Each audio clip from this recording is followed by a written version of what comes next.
Novel ya.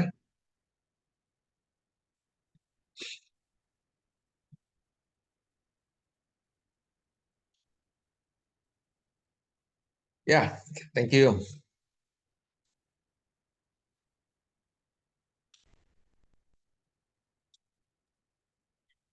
Thank you, sir. Let me introduce myself. My name is Noval Hanif. Okay, I know my object is like dial indicator. What is dial indicator? Dial indicator is dial gauge is a tool gauge used to measure check for flatness or alignment on the surface of an object with a very measuring scale small. The shape resembles as analog clock with a clock main. Scale and vernier scale has good guide rod that can be used pressed in direct contact with the surface of an object. It has a very small deviation level. It 0.0002 millimeter. Next is dial indicator is included to indirect measurement. What is the indirect measurement? Indirect measurement is that has calibrated scale, and the result is the dimensional difference toward standard measuring method by using comparator or standard measuring tool, and the result cannot be read directly. Next is like part of dial indicator. One is case, the outermost part of dial gauge. Two is a long pointer. Is a functional is to show the measure on the scale.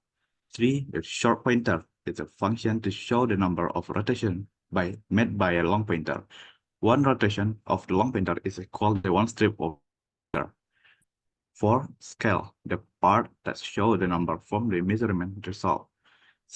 Five, stem, function as a place for spindle to move up and down. Six, spindle, move up and down with function as input to dial indicator. 7, contact point is the point of the interaction between the workpiece and dial gauge. 8, limit maker is same as a tolerance marker that show a tolerance error deviation. 9, log is to log the measurement to result or show. And dial indicator cannot stand alone. It has support tool. It called dial stand and magnetic base. Dial stand only adjust the height and low of the dial and not has a magnet on the base, but the table is flat. And magnetic base is a dial indicator holder and function to adjust the height and low and the slope of the object to be measured in different magnetic base. Next is work principle. Work principle of dial indicator is changing the up and the down movement of the spindle to a rotational movement in the rotation of the pointer needle. Regarding accuracy, the up and the down movement of the spindle will be converted to the long needle rotation with a longer movement to be able to show measurements starting from 0.01 millimeter. On the large or long pointer needle, there are 100 strips, well, each strip represents 0.01 millimeter. If one rotation of revolution, then the value will be calculated as 1 millimeter. For a scale, for a short needle, every one strip has a value 1 millimeter. If the long needle rotate one turn, the short needle move one strip, indicating the size of the 1 millimeter. So if the long pointer rotated one revolution, so the short pointer will be moved one strip. It mean the size is like 1 millimeter. Next is function. The function of dial indicator is one, the measuring the level of the flatness on the flat plane. Two, measuring the level of the flatness on an inclined plane. Three, measuring the level of flatness and roundness on the shaft plane. Four, measuring and play distance or free movement of an object. Next is like application of dial indicator. One is machine building. Dial indicator are used to check and ensure proper dimensional tolerance. They can use to be measure the thickness, surface level, and strictness of the machine part, as well as the check of the position and alignment of the component. 2. Precision manufacturing and assembly. Dial indicators are often used as measuring tool, cutting tool, and medical device. They allow checking the accuracy, precision, and component before and during the assembly process. 3. Quality inspection. Dial indicators are used to ensure product conform to specification. They help in measuring critical dimension, surface smoothness, and geometric tolerance on a variety product, from machine component to electronic product. 4. Automotive repair. Dial indicators are used to measure various parameters such as wear and work rate of engine component, alignment and balance of shaft, and thickness and smoothness of brake disc surface. 5. Calibration of measuring instrument. A dial indicator can be used as a reference in the calibration process of other measuring instruments, such as micrometer or caliper. 6. Research and development. Dial indicators are used to research and development the material science, biomechanics, and other fields of science that require precise and accurate movement. Advantage of dial indicator is many advantages. One is like very accurate and measure small object, easy to use and not requiring training, simple and intuitive. It only take a few seconds to measurement, not require complicated calculation or calibration, so it can be used by anyone. 5. Minimize sensitivity error due to non-linearity, hysteresis, neutral position error, and variability. Easy to read compared to electronic instrument, especially in low ambient light condition.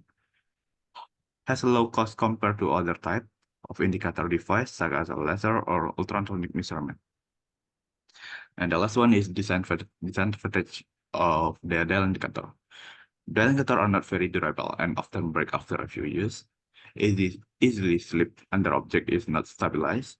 Electromagnetic gas needle jump when high-frequency electrical pulse come into contact with a metal shaft due to the surrounding magnetic field.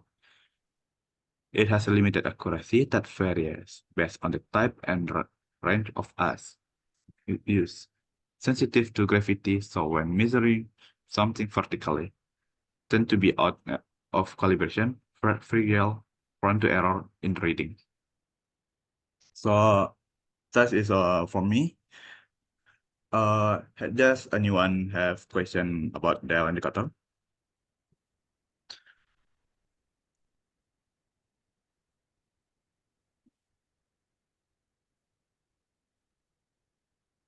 Silakan ada yang bertanya? Ada any question related with the topic dial indicator?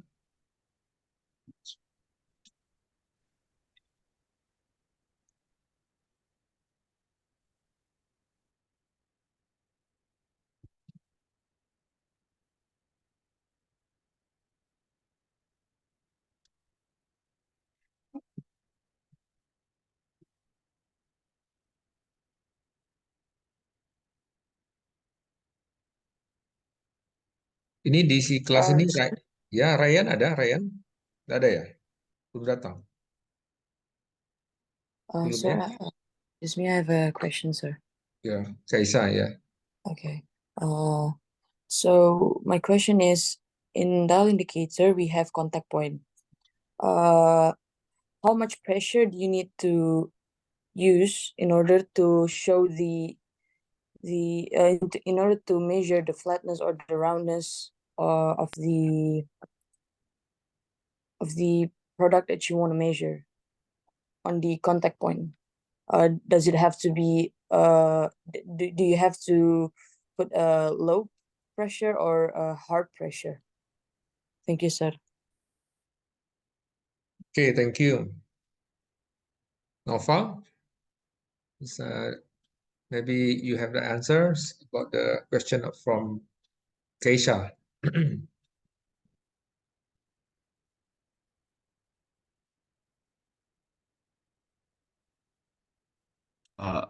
Wait, sir. I need to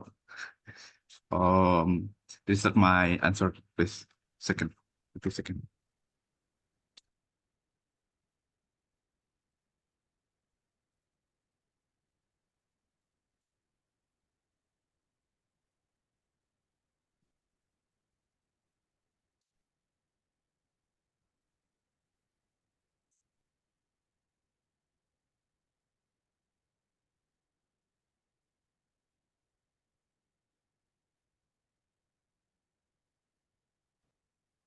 Sudah dijawab? Sudah cari? Atau nggak tahu?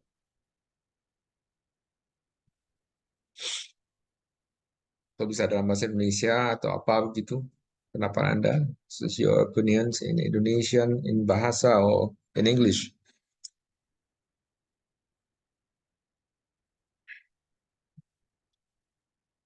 Ya kalau Anda cari di Google ya nggak ketemu itu ya. You cannot find it in Google. Okay, sir. Thank you for the question from Tekisha. So I will answer the question. It's like, what is the pressure we need to use to in the contact point?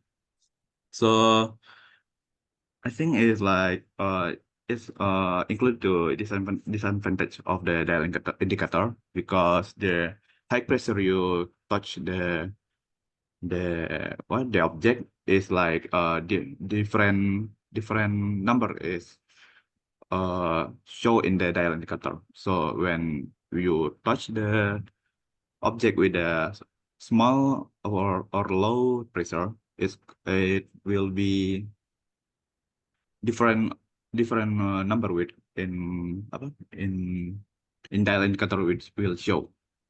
I think so. So we need to we need like a simple or what is called normal pressure in the when we contact the object with a contact point. So I think that's it. Oke, ya.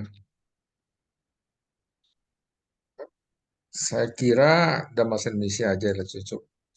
Mungkin saya ini menunjukkan ini pertanyaan bagus sebenarnya. Mungkin saya ingin menunjukkan saya bisa di share screen juga.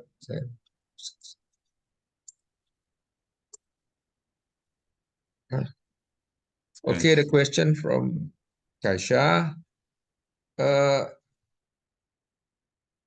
Dial indicator ini dia punya tension tersendiri ya. They have their own tension because they have the spring. Saya sudah lihat. Can you see my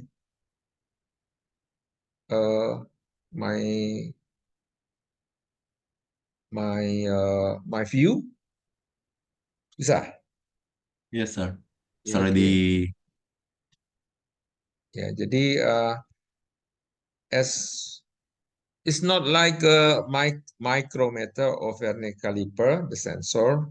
The sensor from dial indicator is they have the tension from the spring. Artinya gimana ya caranya? Jadi ada gambar yang bisa menunjukkan. Nah sayangnya Anda ini ya. Nah ini ada hairspring, ada semacam. Pokoknya dia tertension aja, dia menekan. Jadi ketika kita when the sensor is touch something,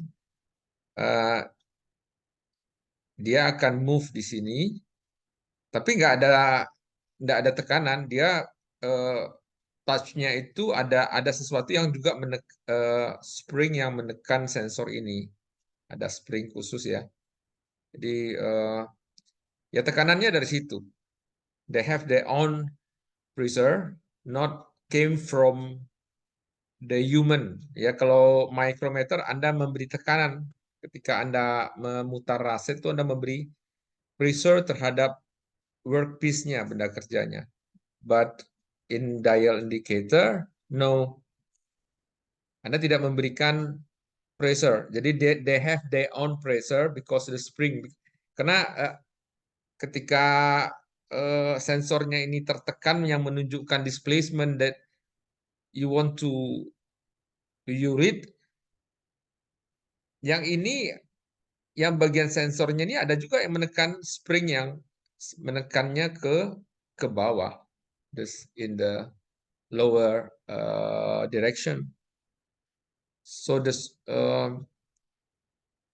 jadi springnya yang itu, sehingga nanti sensornya itu ya mengukur displacementnya ya sesuai dengan displacement yang ada, ya.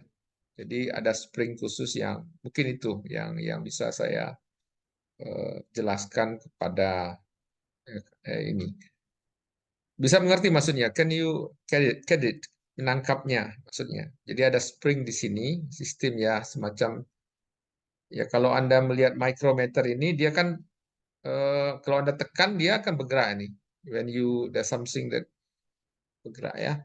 Nah, di sini Anda tekan ada sebenarnya ada spring yang menekan juga ke bawah ketika Anda tekan.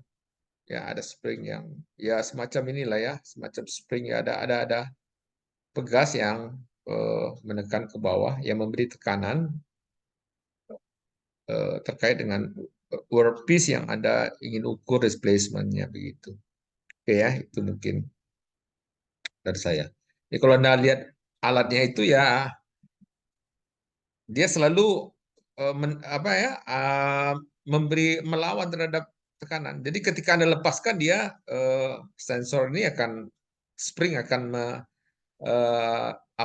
reverse it back ya, reverse membalikkan kembali. Jadi ada tension di sini yang membalikkan selalu sensor ini. Jadi kalau Anda menekan ya ya itulah tekanan yang ada, nanti sensor ini akan menekan balik. So this is the answer of the question. Mudah-mudahan Anda bisa mengerti maksudnya ya. Terus mengenai saya lanjut saja mengenai terkait novel punya presentation ya masih saya melihat kesannya you read something it's not the PowerPoint ya. Harusnya sebaiknya PowerPoint itu adalah mempoinkan sesuatu ya. Berarti Anda ya mungkin tidak saya bilang tidak mungkin presentasinya is okay, have you already prepared, but the contents maybe not prepare well, sehingga Anda membaca kesannya read out of the kalimat sentence in the presentation. Jadi kesannya begitu. Dan satu lagi yang sangat berkurang adalah sebenarnya how is the working principle. Ya, novel tolong itu tidak ada Anda tampilkan. So sebenarnya yang saya inginkan, yang saya expected itu adalah working principle-nya. Jadi working principle-nya, bagaimana cara kerjanya jadi prinsipnya mechanical itu. Dia ada pegas, ada gear, ya, jadi ya ada semacam inilah. Jadi ini penting ini, ya. Jadi ya macam-macam lah. Ini gambar-gambar working principle-nya lah, yang seperti ini mungkin saya bisa dilihat. Jadi ada what is the mechanism? Mechanismnya mechanical. What kind of mechanical? This is a gear system. Gearnya itu yang akan mengamplify, yang akan jadi mungkin di bawah ini sensor dia merasakan 0,02 mm itu kan sangat kecil. It's very narrow. Displacement is very ya kecil ya. But in the scale you can see ya higher, lebih besar scale-nya. Karena mengapa? Ada amplification di sini. Siapa yang melakukan amplifikasi? This is a gear system. The gear is transmit each other in order to make at the end they have the grosser itu bahasa Jerman ya. Higher ya, skill yang lebih tinggi sehingga bisa terbaca, you can read it. Kemenangannya yang dibaca itu kan 0,02 itu sangat tidak bisa terbaca oleh mata kamu, jarak yang kamu ukur, tapi bisa dibaca oleh scale, ya. Kalau scale 0,2 itu kan cukup terbaca ya. Ya kalau scale ya 0,2 ya cukup besar di situ. Sebentar, mana dia? Itu. Jadi itu yang saya kurang dari apa yang Anda presentasikan. Ya itu aja. Jadi setiap dari Anda, you should explain what kind of working principle of the device that the topic from yang dari ke Anda sekalian ya, itu aja. Itu aja dari saya. Mungkin saya tutup. Tuh ya. Oke. Raihan belum datang ya. Ya. Oke, ini saya lihat rupanya. Ya, sekarang kita lanjutkan dengan yang berikutnya. Silakan aja. Itu aja. Sekarang dari Rido. Wah, waktunya cepat aja dari Rido. Ada Rido? Rido, Pak.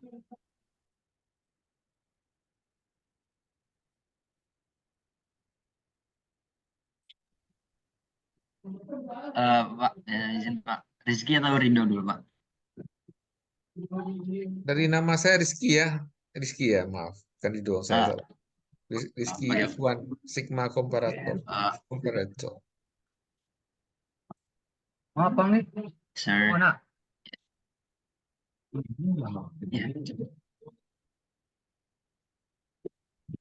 Wait a minute, sir.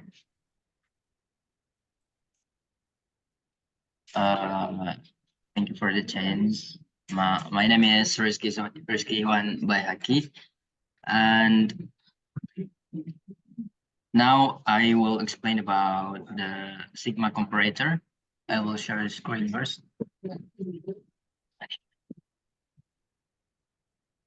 Wait a minute.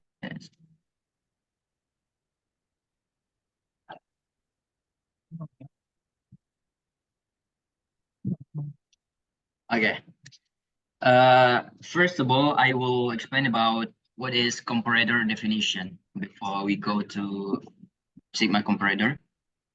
Comparator is a precision instrument used to evaluate a given component's dimension with an established norm. A piece of additional magnification equipment is required to precisely measure the difference in dimension between the given component and the working standard, making the comparator a form of indirect precision measurement. The main idea behind a comparator is to use a pointer on a scale with a high enough magnification to display the relative size of the standard and the work being measured. By removing the potential for human error from the measurement process, precision measuring comparators can provide reliable results. They determine the extent to which a given component's dimension deviate from the standard. A suitable magnification device is chosen if the suggested difference is modest to achieve the sought after precision in measurements. It is a form of indirect instrument that can only be used for linear measurement that the deviation from the norm, whether smaller or larger, will be displayed on the dial. It merely provides the deviation from the measured dimension's nominal value. The next is, what is Sigma comparator? Sigma comparator is a mechanical comparator introduced by a US instruments manufacturing company. They are mainly used to measure the roughness of the surface by calculating the dimensional difference between the measured value and the standard value of the surface material. The magnification range of about 300 to 500 is obtained while this comparator. There's a picture of a Sigma comparator, and there's a parts as well. We can see that this is a scale, a pointer spindle, driving drum, phosphor, fixed member, Y arm of length E.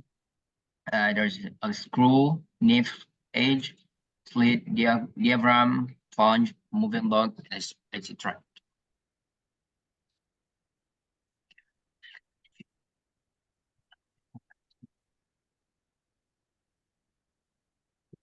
Next is construction or parts. First of all, there's a plunger that I said before.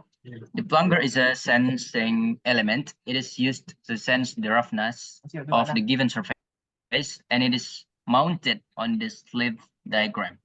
The plunger is always in contact with the surface to measure the roughness. The second is sleeve diaphragm or sleeve phosphor.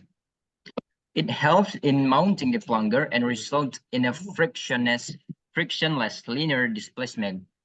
They are placed on both sides of the plunger and at the bottom. Actually, they are manufactured using a polymer-based material. Next is knife edge. The knife edge is an additional attachment to the plunger, which transfers the linear displacement of the plunger to the movable block. The knife edge is positioned. The knife edge is positioned to be contacted with both the plunger and the movable block. In the plunger, there is a small groove where the knife edge is keeping contact.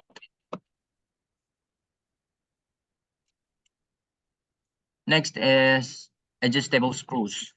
Adjustable screws are used to hold the knife edge along with the plunger. The height of the plunger is adjusted by using these adjustable screws. The next is blocks. There are 3 blocks, namely bearing block, movable block, and fixed block. The bearing block is made to have contact with the knife edge in the setup, and the movable block is positioned in between the bearing block and the fixed block. The fixed block is permanently fixed, and the movable block tends to move. Both the fixed and movable blocks are attached to each other with an elastic cross strip. The next is cross strip hinge. They are made by flexible flat steel springs, which are alternative arranged at right angles to each other. They are used to interconnect the movable and fixed block. It can also be used as a pivot of small angular movement, which can be more efficient. When the force is applied, the strip can be deformed and comes to its original position at rest. Next is forked arms. The above movable block has an attachment with 2 forked arms. It exactly looks like a Y-shaped. Fork arms are made of lightweight metal. The next is flexible driving band. This flexible driving band is a thin phosphor bronze ribbon that is fastened at the ends of the forked arm. Next is driving drum. The driving drum is a small reduced drum which is wrapped around the flexible driving band fastened to the Y-shaped forked arms. It is mounted on the spindle. The next is pointer. The pointer of needle is current by a spindle in the driving drum. This spindle is always connected to the driving drum center. Next is reading scale. The reading scale is circular in shape, which helps the pointer to point to the value. This measured value is used for the calculations. The next is working principle of Prima comparator. That this is the most important things that we can have to hear about. The entire setup is placed on the surface to measure the dimensional difference or the roughness. In the entire setup, the plunger is always in direct contact with the surface. When the object or the surface moves forward, the plunger system tends to move up constant. Hence, the deflection of the surface is detected by the plunger. The displacement in the plunger transferred to the knife edge through grooves. This results in the movement of movable parameter in the cross strip hinge act as pivot. This causes the rotation of a Y-shaped arm or forked arm. Finally, the pointer or needle starts to deflect. This deflection is due to the pointer spindle in the driving drum, which connect both pointer and the driving drum. Therefore, the deflection of the pointer indicates the roughness of the surface. In case, there will be no deflection if there is a flat surface. There is some video that I will show you.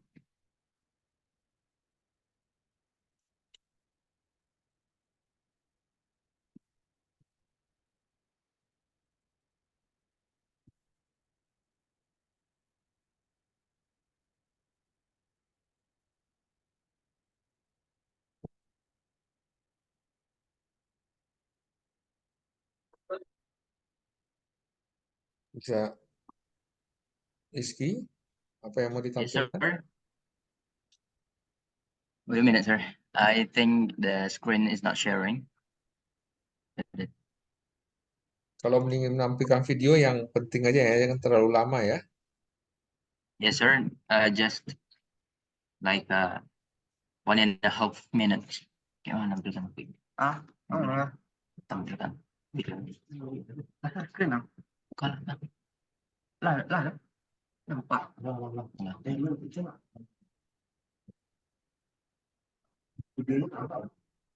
I think there's a problem, so I can't show the video, sir.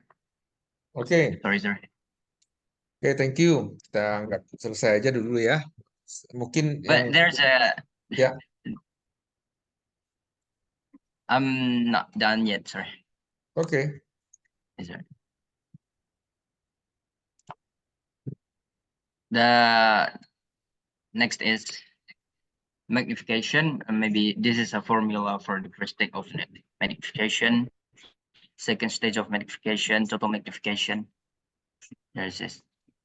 The next is application of Sigma comparator. The first, it is used in the assembly process. Second is this kind of tool is also used in the manufacturing on a large scale. The third is for infections in the medium-sized to large workshop. There is advantages of Sigma comparator. The first is, since it is a mechanical comparator, there's no need for any power supply. So we can just use it without need for any power supply. Second is no technician are required since it is easy to operate. So we don't need like a special card to operate this comparator. The third is it is compact in size and easy to carry from one place to another place. This thing is not that large, so we can carry it easy. The fourth is by comparing other comparators, it is cheaper in cost. This comparator is not that expensive. Fifth is it has the least count of up to 1.25 microns. Six, the readings displayed on the scale are easy to read and understand. This is easy to use. The next is disadvantages of Sigma comparator. The first one is sensitivity and accuracy are reduced due to the friction between the moving internal components. The second is, unlike other comparators, it has more number of moving internal components. The third, wear, tear, and vibration also occurs in the internal components. Fourth, due to the absence of reflect strip in the reading scale of some Sigma comparator, parallax error can be noticed by the beginners who use this comparator for the first time. So the conclusion as the Sigma comparator is a valuable tool in the field of precision measurement, offering a cost-effective and user-friendly solution for assessing surface roughness. Its mechanically design allows for height magnification and portability, making it suitable for various industrial applications. Despite its susceptibility to wear and tear and potential for hydraulic errors, it is advantageous in selective assembly and mass production, make it indispensable for equality control. The Sigma comparator exemplifies the balance between simplicity and functionality, providing reliable measurements that are crucial for maintaining the high standards of modern manufacturing. That's all my presentation. Thank you for the attention. You're For the welcome, attention. Thanks so much. Rizky, for your presentation. Mungkin saya minta, saya bertanya, ada yang bisa menjawab ini aja ya. Saya bertanya, saya mau lihat cek kayak Kaisha nih kalau dia sampai miring dia, saya lihat tuh sampai enggak, mungkin cara ininya miring ya. About the Sigma comparator, ini what kind of measurement? What kind of measurement is Sigma comparator? Bisa siapa yang jawab? Saya nak mau tanya Rizky. I ask the others. I want to know whether the others is listen or listen to the presentation of Rizky. Cepat, yang lain siapa bisa jawab? What kind of measurement? Ya, tidak ada yang tahu. Alat ukur apa itu? Apa yang diukur? What kind of measurement? Indirect, sir. This is the type of measurement. Saya mau tanya objeknya. What kind of measurement is? Alat ukur apa itu? Surface roughness, sir. Ya. Jadi si Ryura listen ya. Oke, thank you. Jadi memang itu adalah salah satu alat untuk mengukur surface roughness. Actually dia sebenarnya mengukur displacement, but very precision displacement. Ya, displacementnya sampai micron. Tapi ketika sensornya itu bisa di moving transverse, moving forward backward ya, sehingga ketika kita moving displacementnya itu yang kita ukur bisa menjadi surface roughness. Sebenarnya kan kekasaran permukaan adalah sebenarnya displacement yang dengan moving tertentu, dengan gerakan tertentu ya, kita gerakkan. Oke ya, thank you Yura ya. Tadi ada yang tahu enggak how dia kan magnification-nya two type, dua cara membuat dia besar ya, sehingga ada precision. Ada tahu enggak caranya, konsepnya apa yang kalau tahu itu hebat, kalau enggak tahu ya biasa. Karena enggak terlalu jelas tadi. Apa konsep yang apa? Ada yang tadi? Ada yang bisa enggak?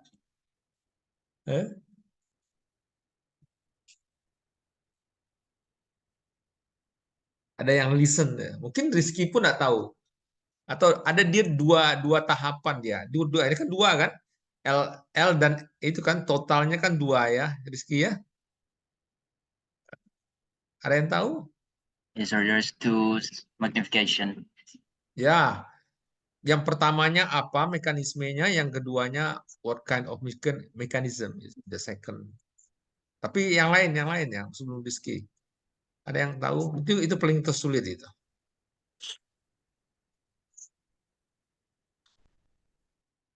Tidak ada ya. Kalau tidak ada Rizky. Kalau Rizky saya tanya what kind of, yang first-nya apa? Sistem di mana, yang second-nya di mana? For the first stage of magnification, I think in the Y-shaped arm, sir. Y-shape Or itu from yang arm. di block.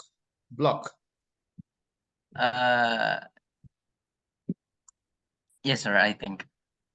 Yang moving block dengan yang fixed block itu ada? Yang kedua dengan apa? Dengan For apa the mekanisme? second is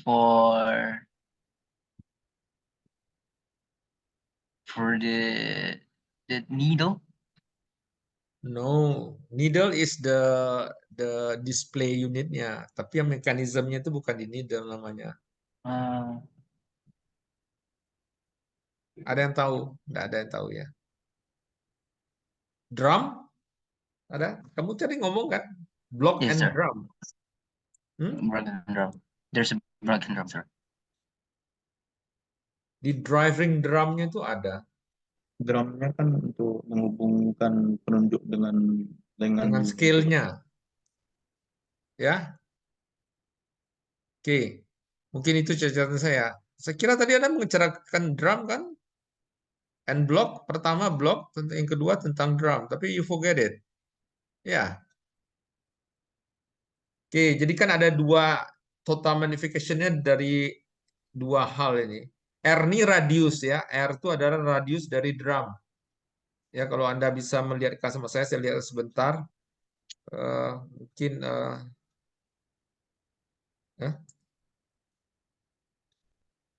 ini nah ini the first magnification from this moving block ini. Di sini kan dia kan displacement sensornya di sini, kata Kaisha nih sensornya di sini. Dia berhubungan dengan mekanisme ini nih. Cross strip ya, betul Anda ya, cross strip hing ya. Hing itu ya, jadi ini sangat sensitif. This is the first magnification. Yang kedua di sistem di sini ada radius of drum.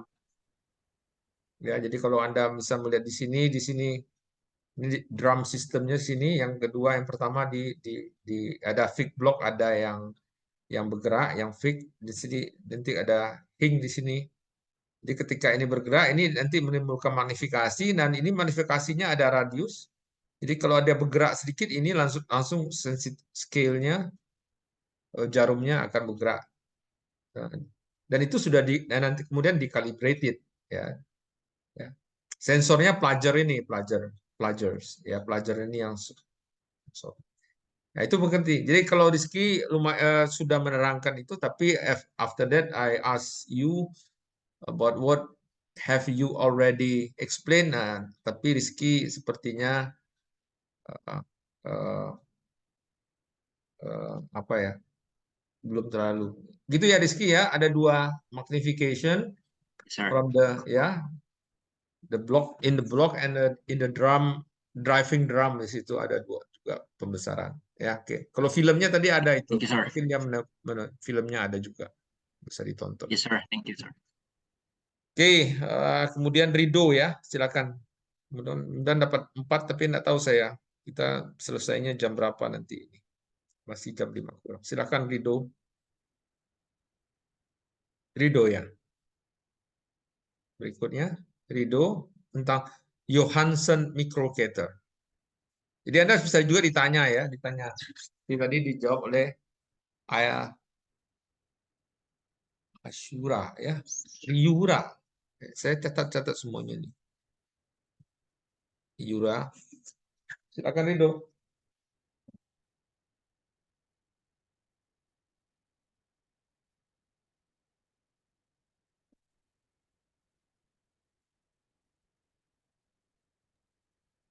Aja nampak. Bukan kau siapa bacanya. Iya, anak. Iya, kok. Kau.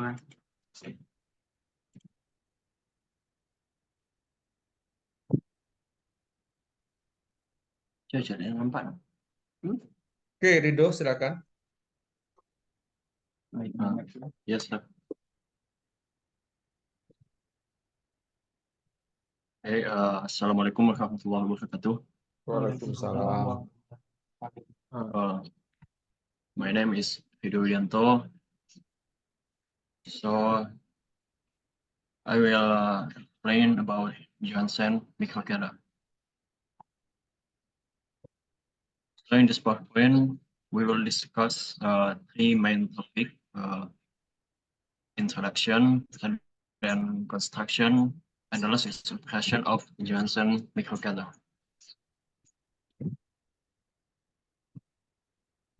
This Johansen microcutter is indirect measurement tools. This tool also called apprehensions movement because this tool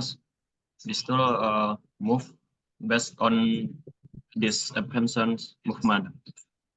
And this Johansen microcutter is a mechanical comparator used to obtain mechanical magnification of the difference in length as compared to a standard. This tool works on the principle of button spinning on a loop of string. And then the construction of Johansen microcutter. There are 6 components. The first is anti-lever strip. This strip can we say rigid strip because it cannot move, and the second is twisted strip, and this strip can we call elastic strip because it can move, get additional length or less because based on the surface that will touch by the plunger in the bottom. And then there is like pointer.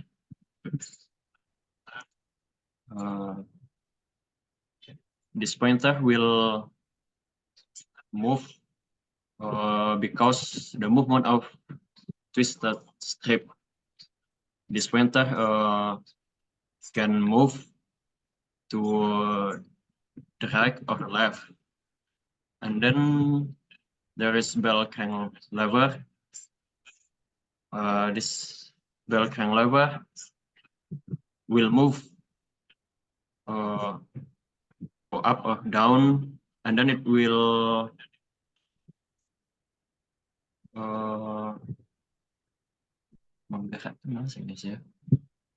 it will make the twisted strip get additional length or less.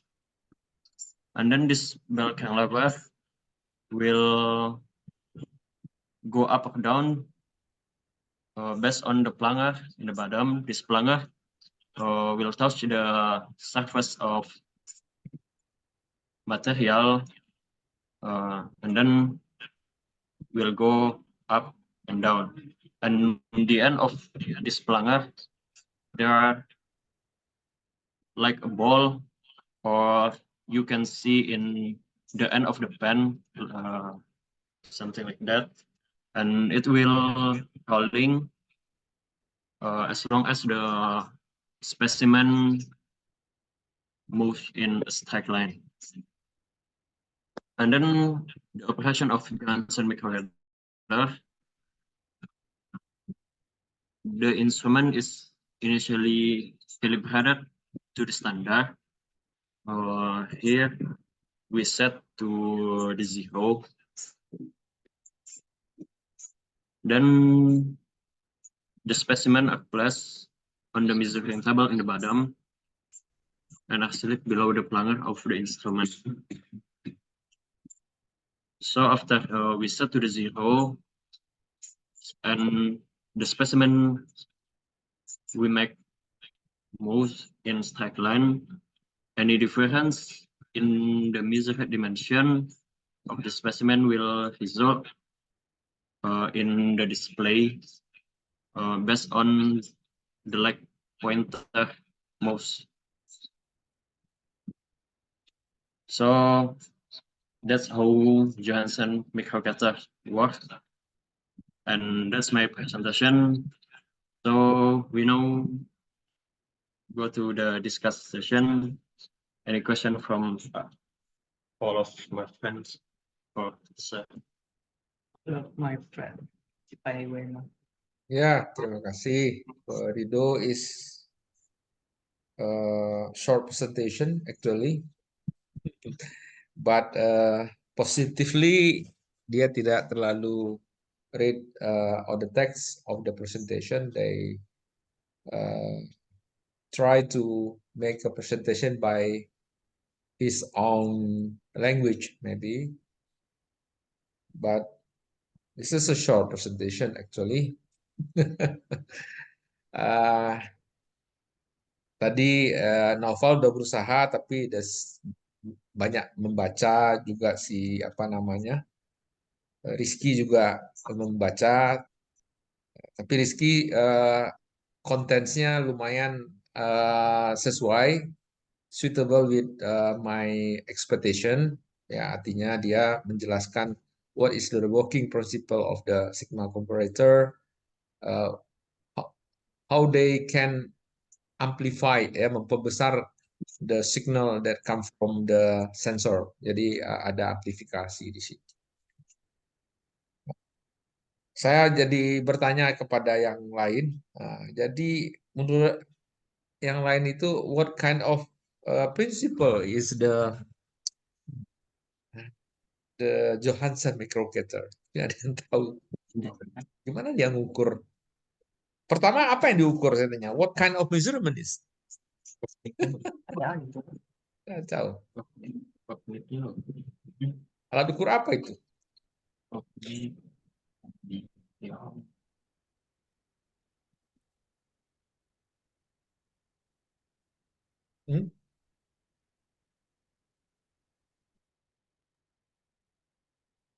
Ya, tahu.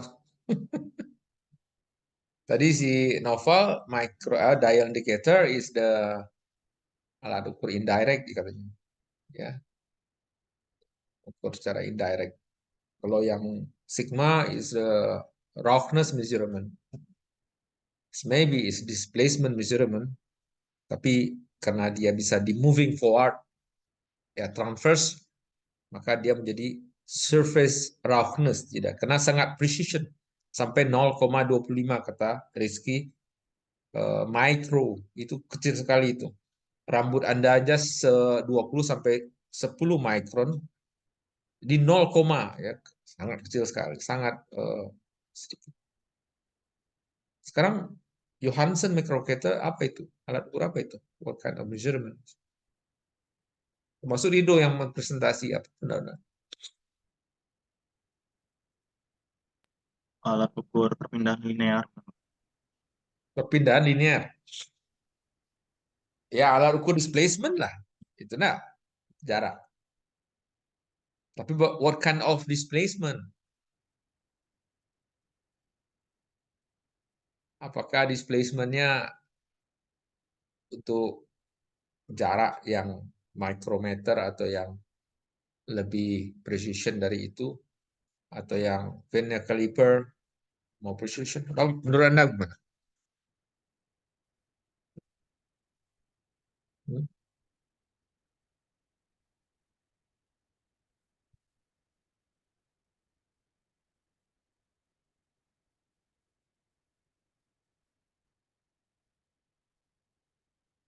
Anda presentasi. Terus what kind of principle?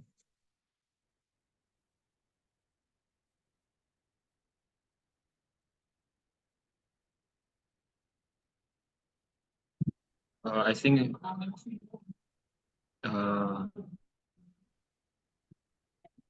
hampir sama tuh,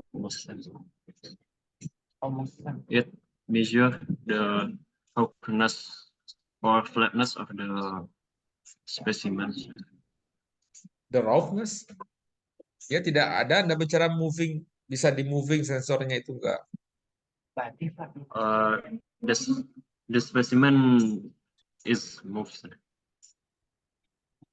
No. Ada pendapat.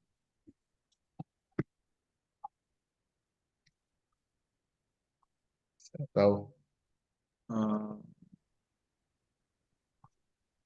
So the foundation of the Johansson microcator's principle is the differential screw mechanism. So when Siapa yang menjawab? Saya mau menjawab. Muhammad Faiz. Yes, sir. I want to try answering your question. Ya. So the principle of the Johansson microcatheters is the differential screw mechanism. So when the linear motion will be transformed into the rotary motion. So in the another set of gears, di alat nanti hasil dari gerak rotasi itu nanti diperbesar dan akhirnya nanti bisa dibaca sama dial indicator. Oh, bukan, Bukan. bukan ya. Kalau Anda bisa melihat Rido, can you show us bagaimana bentuk alatnya? Foto, Apa nih, nah gini kan? Nah ini. Jadi sensor di bawahnya ada scale di situ. Nah, yang terpenting dari mekanisme ini adalah, nah dari alat ini sebenarnya dia membaca ini. Di bawahnya ini ada sensor ya. Kalau Rido bisa, di bawahnya itu kan sensor yang plunger itu kan sensor, plunger ya bahasa Indonesia. Plunger itu kan sensor yang bisa naik turun. Sebenarnya dia alat ukur ini namanya aja comparator membandingkan. Jadi dia mungkin ada ukuran yang standar, sebuah ukuran yang standar katakanlah 10 mili, terus ada yang lain dimasukkan di sana mungkin 10,000 sekian atau kurang dari sekian. Jadi 10 menjadi standar, ketika dia masuk yang lain itu dia nanti meternya itu ke bawah atau ke atas. Jadi dia mengkomparasi, membandingkan ukuran satu dengan ukuran yang standar. Itu sebenarnya this is indirect measurement. Ngerti Anda ya? Ketika Anda ya mengukur alat ukur lain dengan standar yang sebenarnya misalnya standar yang 10 mili ya. Nah, yang lainnya ada banyak tapi 10, sekian atau bagaimana lah, atau kurang dari 10. Nanti dia dimasukkan ke sana dan dia akan melihat meterannya itu apa namanya, what kind of measurement this is like indirect measurement. They measure the difference ya, perbedaan. Nah, the main component di sini apa namanya? Itu yang disebut di sini twisted strip ya. Twisted strip itu seperti kajai ya, kajai. Ada kajai ya, kalau Anda kajai ada apa? Kajai apa ya? Karet ya. Karet. Anda putar, Anda letakkan di tengahnya apa namanya? Sesuatu batang korek api, terus karetnya itu Anda gerak-gerakkan maju mundur, dia korek apinya itu akan very sensitive. Terbayang ya? Mungkin bisa mainan SD, bisa ya? Karetnya di twisted itu apa ya? Diputer-puter ya. Nah, twistednya itu sangat tergantung pada bell crank-nya ini. Jadi kalau sebentar ya, saya bisa share sebentar.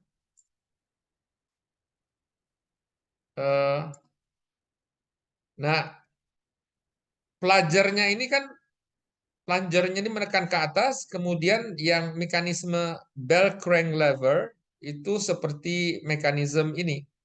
Dia bisa naik turun. Ketika naik turun, itu seperti karet itu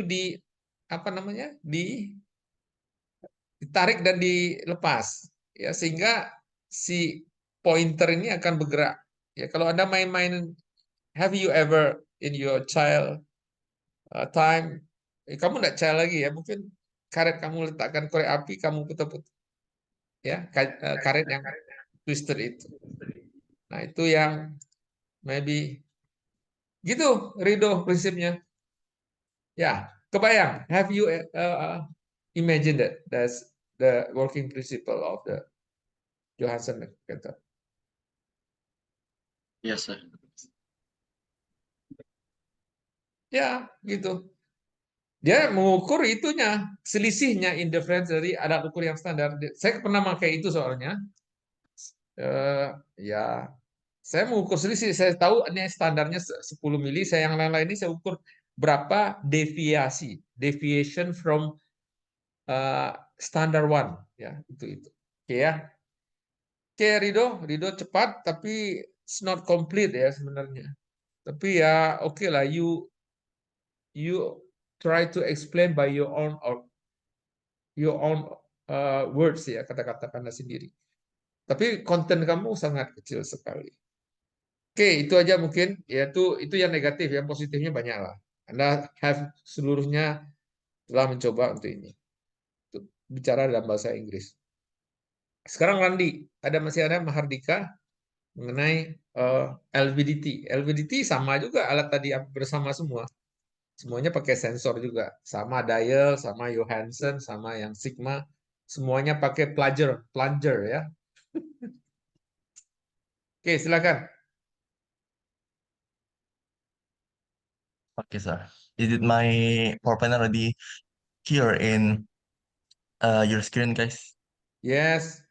Oke, ya the other should listen and maybe yang tadi nggak ada yang jawab tadi, sepertinya nggak listen betul ya atau Okay. confusing. Oke.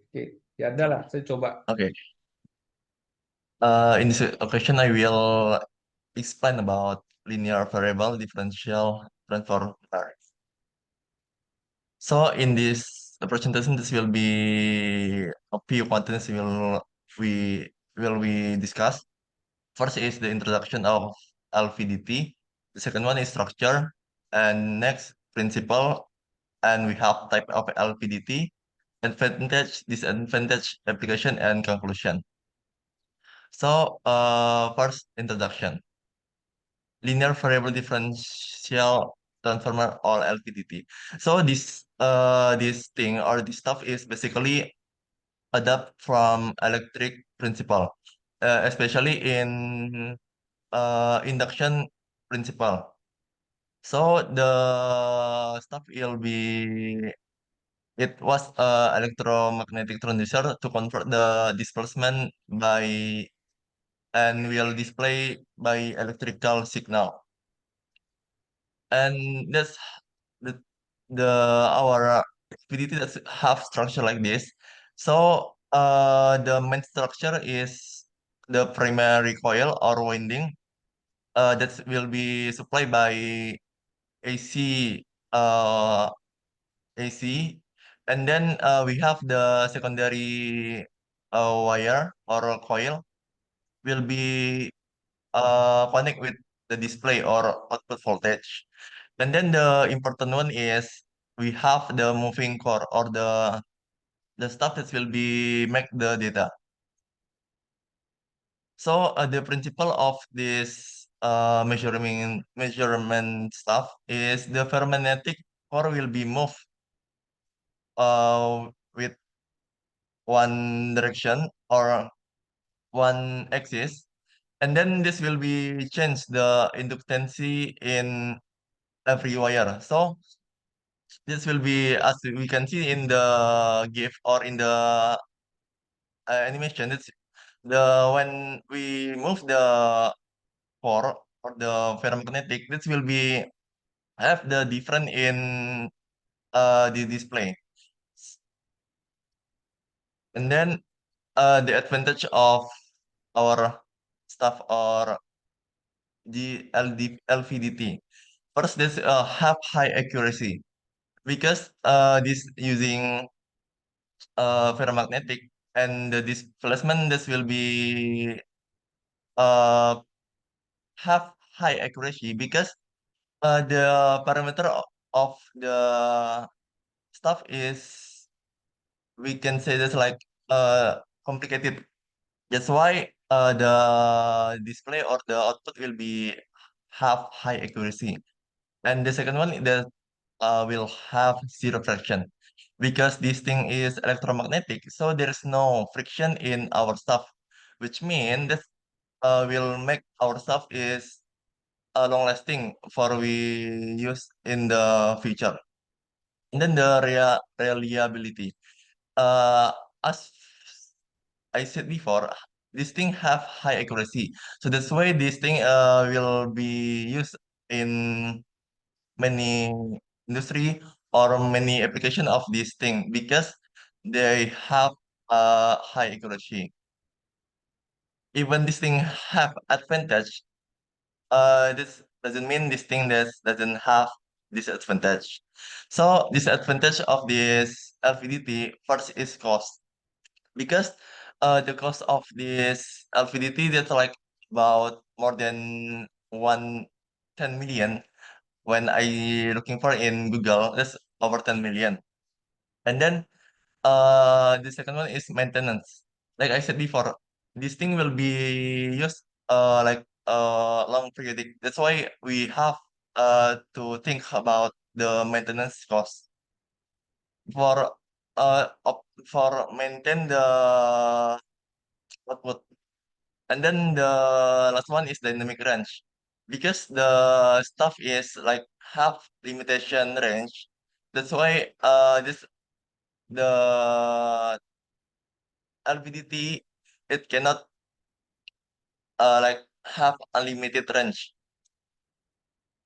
And then we have the application. So the application of VDT versus linear displacement measurement. Like I said before, displacement measurement, it could be like dimension or the length of product.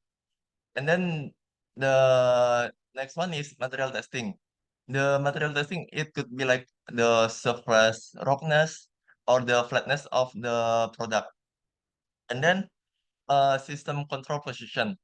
System control position is usually used in pneumatic cylinder or hydraulic cylinder. And then we have dimensional and precision measurement. So in this thing, LVDT is one of the function of LVDT to make measurement into dimensional and precision. And the last one is industrial sensor. Like I said before, this thing because have high accuracy, and for industrial thing that's not really expensive. That's why this thing is always or mostly is using in industrial, such as like for measure the value or the feel of the tank. Okay, the last one is conclusion. So linear variable differential transformer or LVDT are important introducer for high accuracy linear displacement measurement. It has various application and advantage, although there are several disadvantages that need to be considered before we use the measurement unit. Okay, that's all from me. And maybe if you have a question, and I can answer it, uh, that's your pleasure.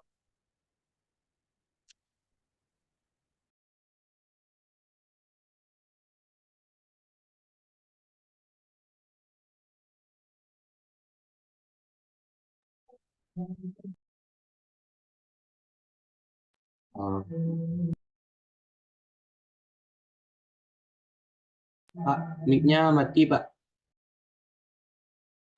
Oke, terima kasih. Ya, terima kasih. Tadi saya bertanya, and after that Anda menjawab. Silakan. Saya mau lihat apa yang bisa Anda dapat di sini. Eh, eh, Menurut Anda, what is this difference between LVDT and the dial indicator? What is the similar and the difference? Apa kesamaan dan perbedaan both of this measuring tool? Ada yang bisa jawab? Maybe I will try to answer it, sir. Randi, siapa? Yes. Randi yang mempresentasikan. Yes, sir. Oke, Anda boleh. Tapi yang Okay. So as I know, the difference between LVDT and dial indicator is the basic principle. If dial indicator is using mechanical principle, but in LVDT is using electric principle. That's the difference. And also in dial indicator that's have friction between gears and spring. which mean that will be have like we call in bahasa kehausan, but in LVDT that's doesn't have frictional or zero frictional. If the persamaan between LVDT and dial indicator, that's one of things that can be used for measure the displacement of object, and also that could be measure the flatness or roughness of surface, sir. I think that's all for me, sir. Ya, jadi kalau di difference-nya ada correctly, correct ya. Jadi the working principle-nya yang berbeda. Jadi apa namanya, satu electrical, yang satu mechanical, yaitu dengan gear. Kalau ini dengan electrical, dengan apa? Dengan mekanismenya apa? Induction principle, sir. Induction ya. Jadi induction principle. Sebenarnya actually both of the measuring tool dalam application-nya is the same. Alat sama ini. Sama, bentuknya pun sama sebenarnya. Coba lihat bentuk yang sebelumnya, ada mungkin presentation-nya ya, mungkin bisa lihat sebelumnya. Gambar sebelumnya ada ya, bentuk-bentuk sebelumnya yang bentuk aslinya lah ya kayak gini ya, sebenarnya sama aja. Cuma nggak ada display dari itunya, apa namanya? Display dari scale-nya. Karena scale-nya dibaca di alat lain sebenarnya. Tapi fungsinya sama. Ya. Jadi kedua ada ini sebenarnya yang tidak kesamaannya adalah alat apa? Apakah ya? Mungkin bukan Rido yang jawab, saya mau tahu. Bukan Randi yang jawab. Apakah alat ini adalah alat direct measurement atau indirect measurement? Siapa yang bisa jawab?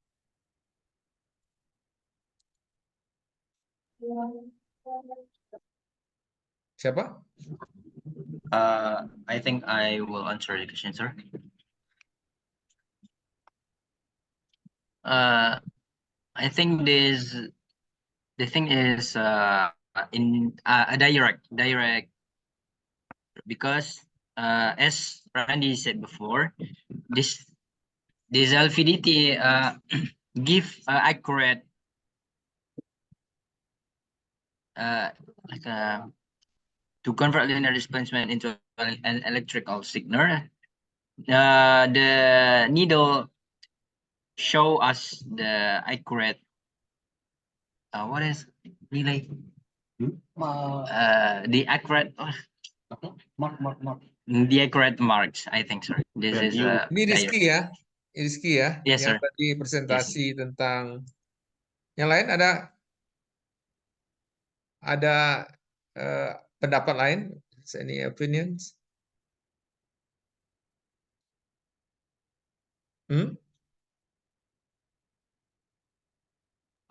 Kalau untuk menurut saya juga direct, Pak. Soalnya sensornya itu langsung terhubung sama inti yang digerakkan itu. Jadi Apa definisi direct measurement? direct Muhammad. direct measurement itu kalau dari definisi yang menurut saya itu gimana, Pak? Soalnya saya belum baca juga. Ya, jadi kalau direct measurement from definition adalah alat ukur measuring tool that directly the result of the dimension can be read. Jadi kalau Anda mengukur misalnya berapa panjang atau diameter pulpen saya, that this is you use micrometer or valid vernier caliper, you can directly measure and you can have the result sekian ya diameter saya directly. This is the direct measurement. Ya. Jadi ini lebih kemana ini menurut Anda? Direct, sir. Direct, sir. Apakah Anda bisa mengukur dengan LVDT ini diameter dari apa saya, pulpen saya atau tebal dari eh, handphone saya gitu. Ukurannya tahu dah gitu. Buat di main. Apa pendapat Anda?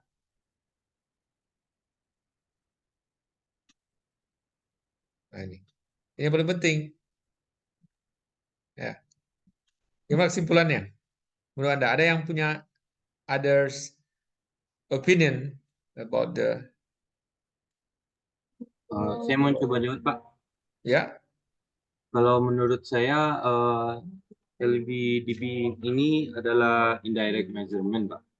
Karena dia butuh ada kalibrasi dari magnetnya ke jarumnya, Pak. Kalau itu dari saya. Ya. Yang lain? I think that it's indirect measurement. Itu juga persamaannya sama yang dial indicator, sir. So because we don't use this type of tools to measure the size of the benda yang ingin diukur. Jadi yang diukur itu lebih ke arah tadi linear perpindahan linear itu, bukan ukuran dari benda itu. Sedangkan kan the size of the benda yang ingin kita ukur gitu. Oke, this correct ya. Jadi Kaisha ya. Jadi kalau direct itu we obtain the dimension ya, to the size kata Kaisha. Things. Nah, normalnya jadi dari si LVDT ini biasanya is the same. Itulah kesamaan dengan dial indicator. Sebenarnya sama aja nih barang nih. Bentuknya sama kok. Kenyataannya sama, di application-nya sama. Ya. Dia indirect ya. Kita hanya mengukur perbedaan dari sesuatu ya. Perbedaan itu nanti nampak dari jarumnya, dari terhadap yang sebelumnya atau bagaimana begitu. Nah, terus ada yang berpendapat, nah, tadi kan ada Johansson, ada yang sigma comparator. Itu termasuk apa dia tuh? Alat ukur sebenarnya direct atau indirect sebenarnya secara prinsipal dia.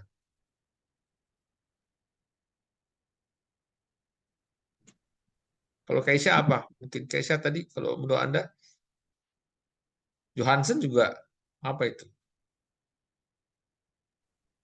For Johansson, I think that it's indirect. It's also indirect. This is also indirect, betul. Jadi dari keempat-empatnya Anda semuanya ada plunger ya, ada plunger yang naik turun naik turun ya. Dial juga sama, ada plunger juga. Sebenarnya apa namanya? Si sigma tadi Rizky ya, itu indirect juga. Tetapi indirect ketika kita bisa mentransfer dia vertikal apa namanya horizontally, secara horizontal mentransfer dia, kita bisa displacement itu bisa menjadi satu bentuk profil permukaan sehingga kita bisa mengukur surface roughness. Sebenarnya yang diukur tuh displacement secara indirect juga. Jadi both of them, not both, keempat-empatnya, fourth of the measuring tool today that we has discussed itu adalah indirect measurement. Kita tidak membahas tentang micrometer. Kalau direct kita baca micrometer kemarin itu direct ya. Ruler Anda is direct. You obtain kata Kaisa, obtain the size, the dimensional. Di sini sebenarnya kita baca selisihnya terhadap itu. Cuma the working principle-nya yang berbeda. Ya. The sigma and the Johansson is precision. Jadi ordernya precision di bawah 0,1 mili ya, this is micron. Kalau yang LVDT dan apa namanya dial is ya mungkin 0,01 lah milimeter. Precision juga tapi tidak terlalu presisi dibandingkan dengan kedua Johansson itu. Working principle-nya juga berbeda, ya. Oke. Ya, secara umum saya katakan novel punya Rizky dan Rido itu satu working principle itu. Secara apa dia disebut itu? Ada yang bisa memberi pendapat? Hmm?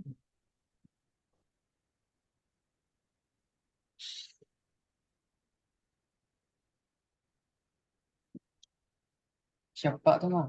Saya Pak, kalau Ya, untuk yang Rizky ya. Atau siapa nih? Rizky. Saya Pak Rizky Pak. Ya, silakan Rizky. Tadi Rizky jawabannya agak kurang mantap itu tadi.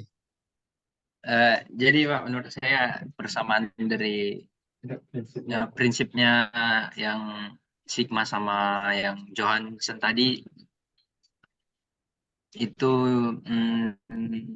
sama plunger gitu Pak, menggunakan plunger itu.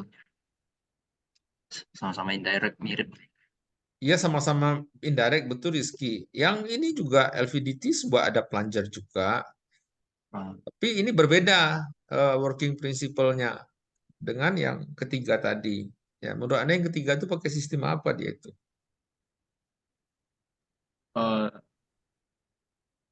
Sistem magnetik kok ya. Yang mana magnetik? Yang terakhir ini Pak. Ya, LVDT. ya, magnet itu menghasilkan induksi ya, sistemnya induktif namanya. Basis induktif. Nah, ini disebut yang terakhir LVDT ini secara umum disebut dengan apa namanya? Electric principle namanya. Ya, elektrik itu jenisnya apa? Induktif. Induktif. Elektrik jenisnya apa? Kapasitif. Nah, ini bukan kapasitif tapi induktif. Induktif itu apa? Ya pakai magnet. Induksi ya. Mengapa dia bisa bermagnet? Karena ada lilitan di sini. Kalau Anda si Rido, masih siapa sekarang ini? Randi ya. Di situ ada warna itu kawat itu yang apa namanya?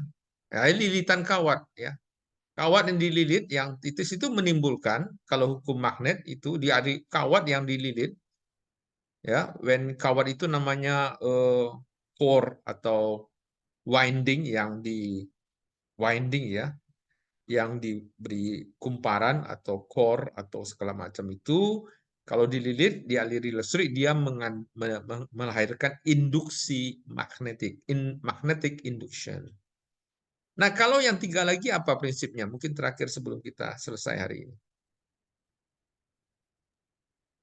Apakah juga electrical atau menurut Anda optical atau hydraulic? Mekanik, Pak. Hah? Mekanik. Yang jawab siapa? Muhammad? Anda namanya Muhammad aja di depan saya nih. Muhammad terpotong itu, Pak. Ya, you speak Muhammad Faiz ya. Faiz ini tadi yang jawab, ada jawab tadi tapi agak salah. Tapi ya, Iya. sekarang benar ya. This is mechanical. Alhamdulillah. Ya.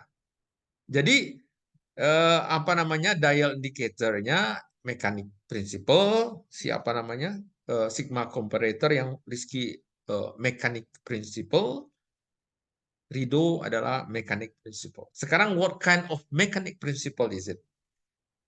Coba sebut. Kalau dial apa? Mekaniknya di mana? Sistem apa dia pakai?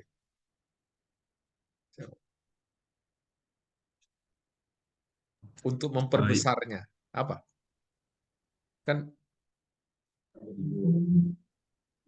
Alam Syah. Anda menjawab kan tadi salah jawabannya. Tadi sekarang yang ada benar adalah correct answer. Apa? Masa nggak tahu? Dial. Dial tadi, dial indicator apa? Kalau dial kalau nggak salah itu Pak pakai gear Pak untuk memperbesarnya. Ya, dia pakai prinsipalnya adalah gear. Ya, gear itu kan bisa gear kecil dan gede, jadi gede dia kan bisa. Terus kalau hebat nih, Rizky sendiri apa tuh mekanismenya yang dipakai? Kan mechanical dia kan? Ya. Apa? Lupa. Hah? Wait a minute, sorry. Apa? Apa cek? Uh, For induksi. Mana yang Rizky punya yang apa Oh, ya? Sigma comparator apa? Kan mekanik principle. Masa electrical itu? Enggak kan? mekanik, sorry. Mekanik. Apa jenisnya? Kalau si Amsa tadi sudah gear, kalau dia dial. Kalau kamu apa jenisnya?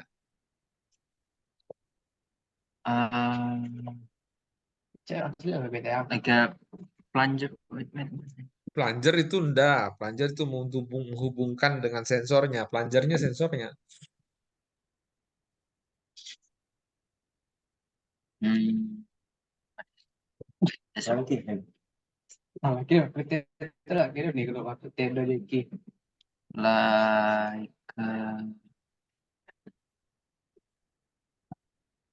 work on. Ya? Block. Ya ada daerah blok. Pertama tuh blok tuh ada namanya cross stripping. Namanya apa gimana ya? Ya, bisa digambarkan. Betul, blok. Ada dua blok yang diam dan blok yang bergerak ya. Yes, sir. Ya. Yes, sir. Kemudian ada lagi itu kan mekanisme yang lain secara mekanik. Ya. Udah lupa. Drum and Ada block, sir. driving Ya, drum. drum and block principle ya, blok sehingga dia ada dua kali ini. Terus yang Johansen bagaimana apa sistemnya tadi? Twisted. Ya, si Riwa atau siapa yang jawab nih? Ya, twisted. Ya, kajai tadi, kajai. Bahasa Padang kajai ya, keren ya. Jadi kalau main-mainan kecil itu kajai, saya nggak tahu ya sering tuh diputer-puter ada naik tarik itunya. Twisted karet yang twisted apa tadi namanya? Twisted itu ya. Twisted shaft apa? Ya, strip ya, ya dihubungkan dengan mekanisme tadi kalau tidak salah lupa lagi namanya satu yang tadi bisa bergerak tadi ya, ya pelajar tadi. Oke ya, jadi this is all for today. Today kita membahas tentang indirect semuanya. Karena kita tidak obtain kata Kaisha the dimension atau the size, you cannot obtain it. You just know the difference-nya. Jadi keempat-empatnya adalah alat indirect measurement. Dia termasuk linear measurement. Oke. Beda ya, linear dengan indirect, direct itu beda. Dia termasuk linear measurement. Ya. Dan secara prinsipal itu tiga dari mereka itu adalah dengan mekanik. Ya. Apakah dengan gear, apa dengan block and drum, dengan twisted kata Riura tadi dan siapa satu lagi yang ya itu. Dan yang at the end LVDT this is electrical menggunakan induktif magnetik. Tapi tadi si Randi tidak menjelaskan bagaimana kumparan primer ke sekunder itu nggak jelas. Dia ada ceritanya panjang itu supaya dia bisa terbaca di situ. Tidak semudah itu ya. Ya tadi itu agak kurang dijelaskan, bukan kurang, tidak ada dijelaskan tadi Randi ya. Nah, oke, itu that's all for today. Thank you for discussion. Secara umum Anda sudah berani lah berbicara dan mengumpulkan itu sudah baik.